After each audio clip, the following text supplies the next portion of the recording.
trying to scare me. I'm not going to sit on the sidelines. I'm putting together this new team to get justice. This is our destiny. Hear me out and I will explain everything. Aloha! Welcome to Cyntillating Reviews, and tonight we will be reviewing not one, but 2 episodes of the hit DC's original Stargirl.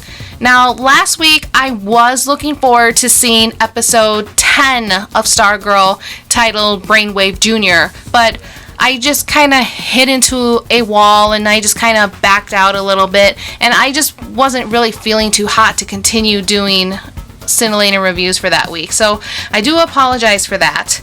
But to make it up, I will be reviewing not one, but 2 episodes. And episode 11 was the recent episode, so now we are kind of back on track. This video will be in a style of a podcast, so if you want to minimize my videos while doing something else while listening to me, that's totally fine. I won't be offended.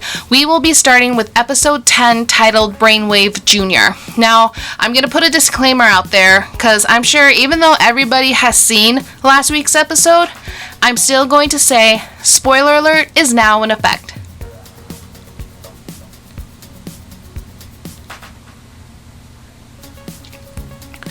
The story starts 2 years ago in Blue Valley, Nebraska, where we see Pat and Barbara meet for the first time as they both order a banana split, which I have to agree with the waitress, this really is a cute scene.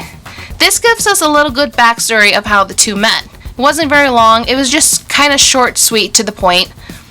We move forward to the present time now, where Courtney and Pat are explaining to their mother about the cosmic staff and what is going on. Courtney tries to explain what has been going on, but Barbara sends Courtney away. She felt as the marriage was a lie, but Pat tells her that their love and their family was real. Not being able to handle the idea that when Courtney was hurt not from the car accident, but because of her own superhero actions, she tells Pat to leave. Entering the hospital, Brainwave is awake and out of his coma, and Henry Jr. makes his appearance.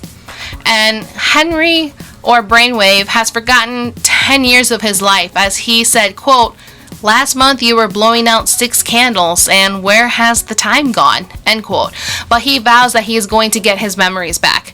And he was questioning why they were in Nebraska. Henry Jr. filled in that his father moved them there after his mom died. Henry seems pretty confused about this, as he doesn't realize that his wife died from drowning. The two hold each other and embrace as Henry sees how his son now has the telekinesis powers, and Henry must have been trying to call out Henry Jr., which was true as we saw during the last episode. I love how we can finally get the bonding between Henry and Henry Jr., and it seems like Henry Jr. is enjoying this embrace with his dad, as it's something that he obviously hasn't felt in such a long time. And my guess is right around the time when his mom died, that was the last time that he felt this kind of embrace. Back at Courtney's home, we see her pull down the Christmas present that she was supposed to give to her father the night he was killed.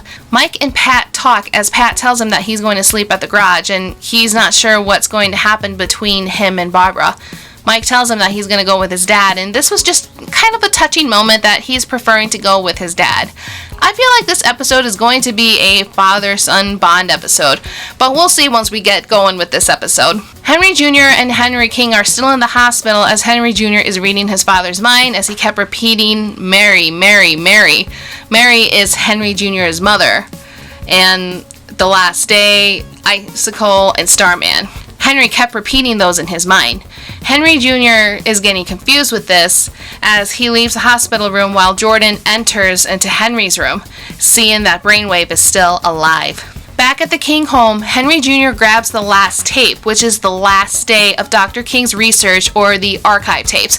And what was startling was the first sentence that came out from Dr. King, quote, "My wife is dead," end quote.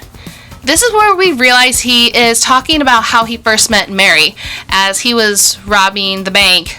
Romantic. Anyways, she was known as Mary, the girl of the 1,000 gimmicks. More on this later. Being with Mary, it made Jordan question on the relationship, as he led the JSA to the IJA. And this is where my jaw dropped. During that time, that is where Jordan killed Mary's brother. It's not just any brother. Her brother was Starman. He was hoping that she would go into hiding, but she didn't, and this made us realize that it wasn't a drowning that killed Mary, it was Jordan. Frustrated by this, Henry Jr. leaves the King residence. Back at Courtney's home, the cosmic staff enters in Courtney's room as it's trying to tell her something. She tells it that they can't go out because her mom is still upset, as it is already, and the staff leaves. The staff makes its way alone at the pit as it stares down Icicle's picture. Jordan is updating Henry King in the hospital room, catching him up to speed with new Project of America and what his powers can do. Just as Brainwave asks about Stargirl, the cosmic staff alone comes and knocks Jordan to the wall as Brainwave uses his power to stop the cosmic staff. Icicle walks next to the staff as it freezes it.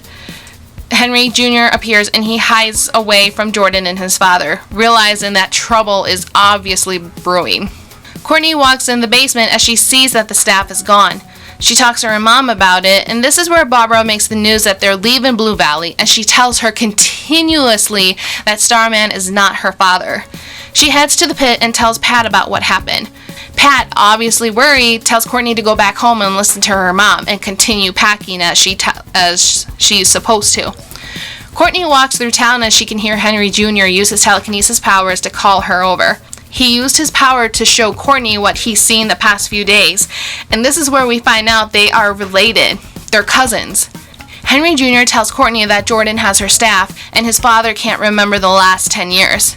They realize they can use this to their advantage as they head out to go find Courtney's staff. Barbara starts packing her things in the office as she is emailing Sam Curtis, who Barbara says is Courtney's father, and that they need to talk.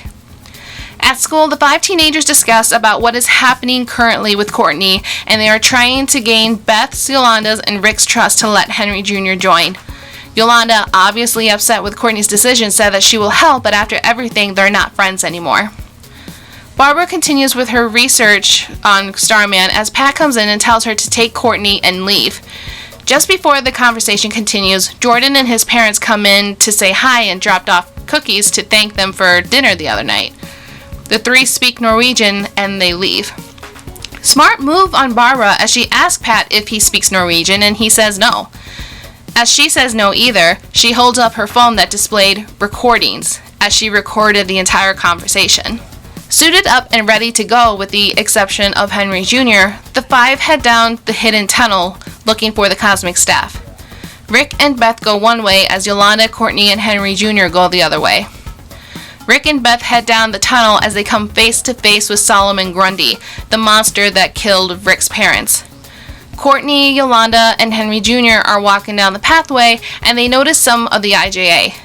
Cindy shouts that Stargirl is alive and her friends are here. Dr. Ito's drones appear as the 3 fight as Rick flips the hourglass as he prepares to unlock Solomon Grundy and fight him, which is obviously a very, very, very bad idea on Rick's part. In the nick of time before Dr. Ito could strike Stargirl, Wildcat frees the staff and hands it to her, blasting away Dr. Ito, or some would say as Dragon King. I love how we got the face reveal of the Dragon King, and both of Wildcat and Stargirl shout at his appearance in fright as Stargirl uses her staff to blow him away again. Henry Jr. frees his father, but it's too late as his father already went back to how he was before he was put in a coma. Pat and Barbara are back at the diner, where after the phone translates the Norwegian conversation, in a nutshell, it deciphered about the machine that is going to use to hypnotize half of America. Barbara receives an email from Sam, which shows that Sam/Sylvester, take your pick, is alive. While the teens try to escape, Brainwave returns back to his old ways as Henry Jr. moves Courtney out of the way, where we see a face down between Brainwave and Henry Jr. as the rest of our heroes try to break the bars so they could help Henry Jr. out. This is where we learn that Henry killed his own wife. Realizing this, Henry Jr. uses his powers to try to push back his father and to bring him out of it. But unfortunately, Brainwave was stronger, as he pushed and knocked down Henry Jr. with his powers, and he used his telekinesis powers to bring the ceiling down, resulting Henry Jr. to be killed by his own father. This concludes episode 10. Please excuse me while I go grab the tissues. Damn you, DC! Like I said earlier, I would go back to Mary, who was the wife of Henry King.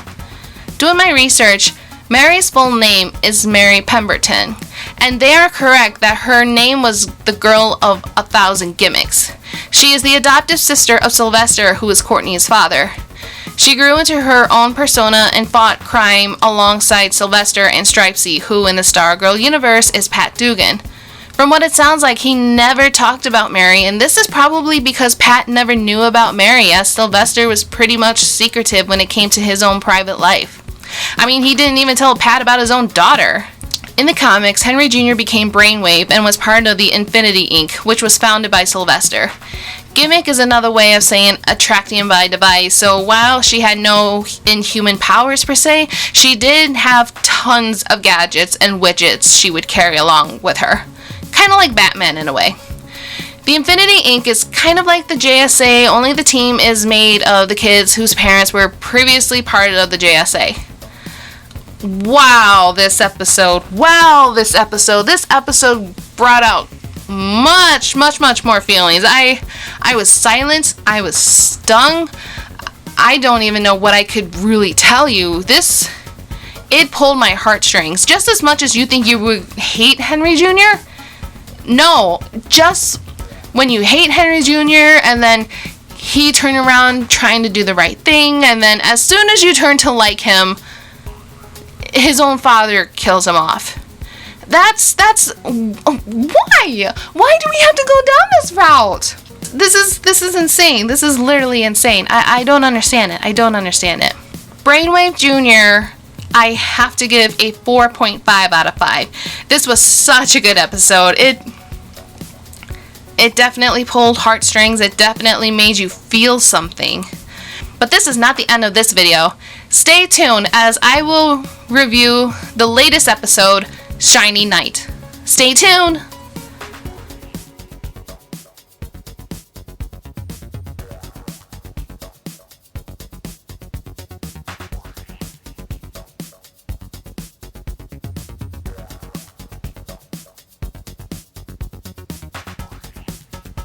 We are back, and we are now reviewing episode 11 of the hit DC original Stargirl. Episode 11, Shining Knight. Spoiler alert is now in effect.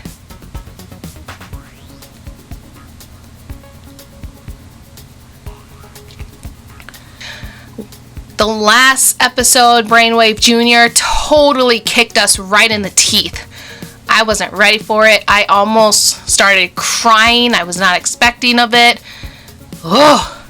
So moving on now, let's see if the synopsis of this episode will change direction of what we were dealing with the last episode. The episode starts where we see janitor Justin as he asks a farmer about if he's seen a white horse. While to others that don't explore the DC universe, we notice that he's speaking as if he's having some kind of memory flashbacks about a lance, as it triggers flashbacks where we see Stripesy in his old uniform as he knows that he plans to find Pat. The bus coming from Omaha reveals a man that has the matching pendant like Courtney's, though we don't get a face reveal. This man is headed directly towards Courtney's home. Barbara and Pat speak about what has happened about Henry Jr. before the conversation continued. This is where we get the introduction of Sam Curtis. Courtney is obviously not trusting Sam about being her father. Sam pulls out a pendant that matches hers that shows that he is Courtney's father. Upset by this, Courtney and Pat head upstairs to her room to talk. Courtney loads questions on Pat about the cosmic staff. Mike comes in now with his own questions, and Pat tells him that everything is fine, but obviously feeling left out. Mike doesn't believe him as he walks away. Sam Curtis tells Barbara that he needs to know Courtney before it's too late. Whatever that means. Janitor Justin walks in the supply room at the school as he is starting to have hallucinations from a drone or what could be Dr. Ito from the past. Quote, "I will find my mind," end quote, is the key line that comes out from Janitor Justin. So obviously something has happened to his mentality and why he's seeing and hearing things that occurred in the past and something that's happened so long ago. Courtney and Sam walk down in Blue Valley as he's trying to get his daughter's forgiveness. Just the scene where he's trying to make an attempt to know Courtney. Pat makes it to the pit as he sees Rick and Beth. Janitor Justin suddenly appears as he's getting hallucinations of Pat and the teens being Dragon King and his drones. Pat tells him that it's Stripesy. It's me. It's Stripesy. Remember me? Finally seeing Stripesy and getting a grips of reality for a bit, Justin cries and pleads for help as, quote, they took everything I had, end quote. So whatever that means, we get to finally see more of Justin and who he really is. I'm very excited for it. I've been excited for Janitor Justin the moment he came in. Because obviously when you see somebody that just doesn't fit with everyone, you know he's gonna play a vital part of the show. At the American Dream, Brainwave and Icicle are having a conversation. Brainwave tells Icicle that he knows who Stargirl is and Pat Dugan was Stripesy, and he's going to kill them, as Icicle tells Brainwave no for Barbara's sake, because he's developed feelings for Barbara. Now being the total bad guy and coming back into his own leadership role, Brainwave manipulates Icicle's mind on how Project New America is going to completely change everyone and everything. Courtney and Sam are at the diner as he's telling her about how he wants to change the relationship between him and Courtney. Courtney is willing to give him a chance as she plans to visit him in the future. Yeah, I got a bad feeling about this. One of the cliches that happen in every TV show about repairing parent-child relationships as the parent vanishes for years and all of a sudden they want to come back and fix something that was never even fixed to begin with, to fix something that wasn't even there in the beginning. At the pit, Pat is trying to help Justin remember how he received his sword that is called Excalibur. Get the popcorn ready. This is going to be a good one. Justin was, in a way, a commoner cleaning the stable in the many, many years past as he received the sword from King Arthur. And it's the same King Arthur that was part of Knights of the Round Table. Using the same tactic that you would use to someone in a mental state like Justin, where you give the person as much praise that you can and show and tell them how amazing their tales are, Pat asked Justin how he got to Blue Valley. And this is where Justin said that he was following a dragon. The one dragon that we know as Dragon King, or Dr. Ito. Justin said that everyone was scattered and gone, but the dragon needed to be slain.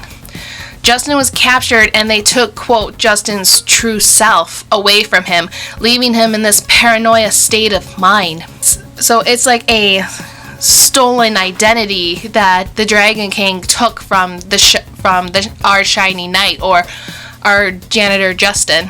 We are welcomed with a small scene between Barbara and Pat are talking as they're starting to get an idea on what the IJA is planning, which is including the mass brainwashing that we hear in every single episode. We are welcomed to another scene between Courtney and Sam. Courtney and Sam speak now. Sam brings the idea up to Courtney that if he takes her locket and his locket and they pawn it off for money, and when he gets enough cash, he's going to get his own place and invite her to LA. This is where you can see Courtney's eyes, that she knows that this is going to be the last time that she will ever see her father. Pat and Courtney have a heart-to-heart moment where he knows too that this is the last time she will see Sam. Pat and Sam meet as Pat tells Sam the truth on how Courtney really feels and tells him to never return to Blue Valley. Sam said some things about Barbara, which he received and deserves a punch right in the face from Pat. Just because of that scene alone, this episode gets a 5 out of 5 for me. But we are nowhere near done with this episode. Barbara and Courtney speak now as she apologizes for reaching out to him. Courtney lifts the cosmic staff, but it doesn't whirl alive like how it used to, realizing that she doesn't have the potential and the strength anymore to wield the cosmic staff. The school holds a memorial for Henry Jr. Henry King makes his appearance to grieve for his son. He used his telepathy to tell Courtney to come after him and the IJA. Courtney makes her way down to the basement as she's trying to bring back the staff alive, but it's not responding to her, as Pat tries to tell Courtney that the cosmic staff knew that she wasn't Starman's daughter, but it believed that she could believe in herself, as he recites a quote from Justin, which I think is very, very important, that heroes can come from anywhere. Courtney brings her parents back downstairs, and they just kind of have like a little, I need my parents to help me realize my true potential. I need my family to help me see who I really, really am. I love the scene. I love how her parents are by her side as she's believing on who she is and what she's capable of becoming.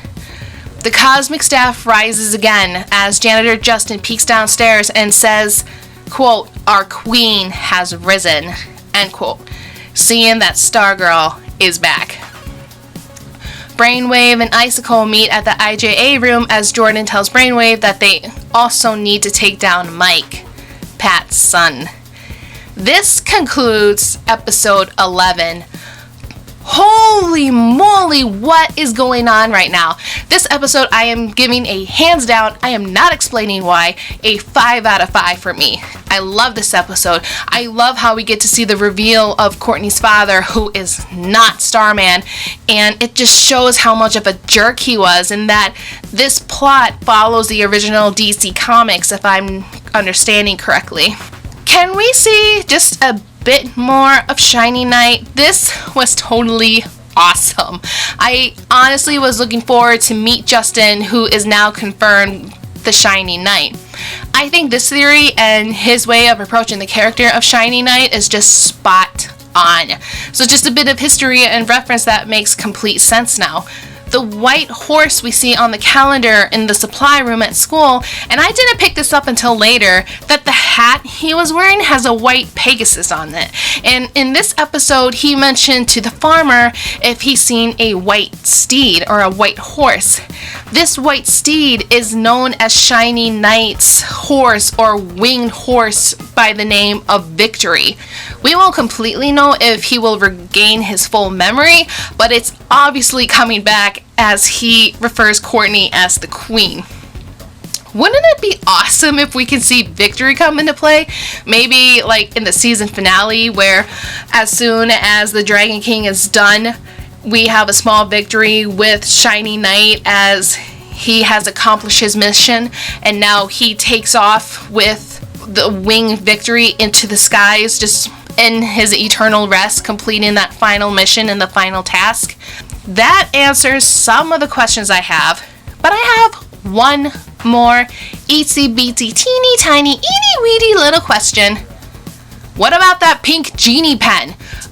We haven't really seen it come back at all. Is this something that we're going to see with the 2 episodes that we have left? Or maybe it's going to be a total cliffhanger at the end of Stargirl's last episode in the first season? I'm interested. I like to see a little bit more about this giggling pen. So that is it for both episode 10 and 11 of Stargirl. Thank you guys so much for stopping in and taking a listen of the review. I do apologize that I did not upload episode 10 last week. I just hit a wall and I just didn't want to touch it for a little bit, but after kind of reflecting on myself a little bit, I feel prepared now to coming back and just bringing in more content. If you guys want to see any more of my content, click that bell to be notified for certain videos or all my videos. Comment below what your favorite moments are in either episode 10, 11, or both, or any other Stargirl episodes that we've seen in the past. Like this video, subscribe to Cyntillating Reviews, help me make it grow, help me make it to something big. I want to see something come out of this. So thank you guys so much, and we will see you next week for the new episode of Stargirl.